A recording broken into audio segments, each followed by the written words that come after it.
Welcome to today's Psych with Sigmund, where we're going to explore the fascinating world of cognitive biases and how they influence our perceptions, judgments, and behaviors. Today, we're going to talk about a concept that's both intriguing and insightful: the halo effect. So, what is the halo effect? Simply put, it's a psychological phenomenon where our overall impression of someone or something influences our evaluations of their specific characteristics.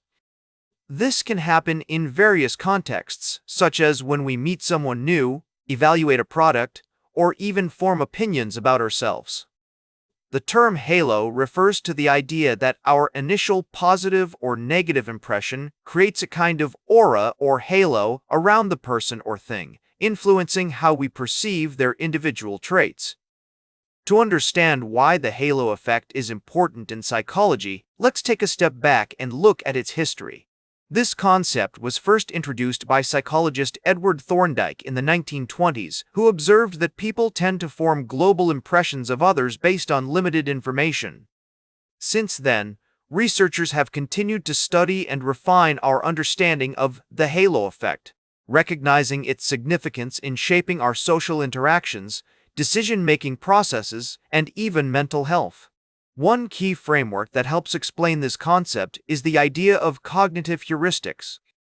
Heuristics are mental shortcuts or rules of thumb that we use to simplify complex decisions and judgments.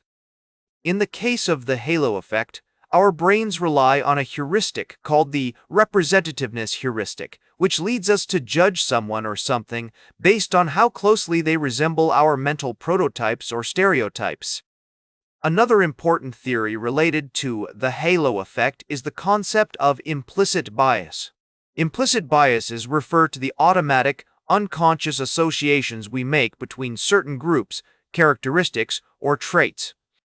These biases can influence our judgments and behaviors in subtle but significant ways, often outside of our awareness. For example, research has shown that people tend to associate attractiveness with positive personality traits, such as kindness, intelligence, or competence. Moving on to research findings, numerous studies have demonstrated the power of the halo effect in shaping our perceptions and decisions. One classic study found that when people were shown a photograph of someone who was physically attractive, they tended to rate that person as more intelligent, trustworthy, and likable than someone who was less attractive. This effect has been replicated in various contexts, including job interviews, dating, and even medical diagnosis.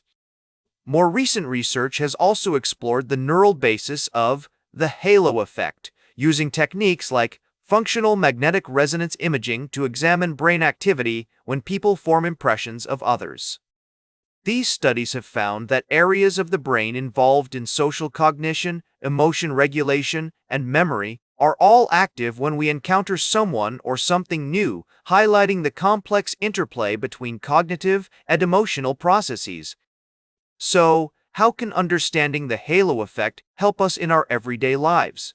For one, it can make us more aware of our own biases and assumptions when interacting with others.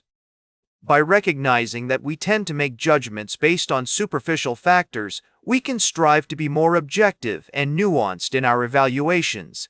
This is particularly important in contexts like education, employment, or law enforcement, where biased decision-making can have significant consequences. In therapeutic contexts, recognizing the halo effect can also be useful. Cognitive behavioral therapy often involves identifying and challenging distorted thinking patterns that contribute to mental health issues like depression or anxiety. By becoming more aware of our tendencies to generalize from limited information, we can work towards a more balanced and compassionate understanding of ourselves and others. To illustrate this concept in action, consider the following example. Imagine you're on a first date with someone who is charming, witty, and physically attractive. As you get to know them better, you might find yourself assuming that they're also kind, responsible, or intelligent, simply because they possess these initial positive qualities. However, as you learn more about this person, you may discover that they have flaws or characteristics that don't quite fit your initial impression. This is where the halo effect can lead us astray, causing us to overlook or downplay negative traits in favor of our overall positive impression. In conclusion, the halo effect is a pervasive cognitive bias that influences our judgments and perceptions in profound ways. By understanding this concept, we can become more aware of our own biases and strive to be more objective and nuanced in our evaluations. Whether it's in our personal relationships, professional lives, or consumer decisions, recognizing the halo effect can help us make more informed choices and cultivate a more compassionate understanding of ourselves and others. As we conclude our exploration of the halo effect, remember that this cognitive bias is not just about other people, it's also about how we perceive ourselves. It highlights the complex interplay between our perceptions, emotions, and judgments, reminding us that psychology is as much an art as it is a science. By acknowledging and working with these biases, we can strive for a more balanced and compassionate understanding of human behavior. That's all for today's episode of Psych with Sigmund. Thank you for joining me on this journey into the world of cognitive biases and social psychology.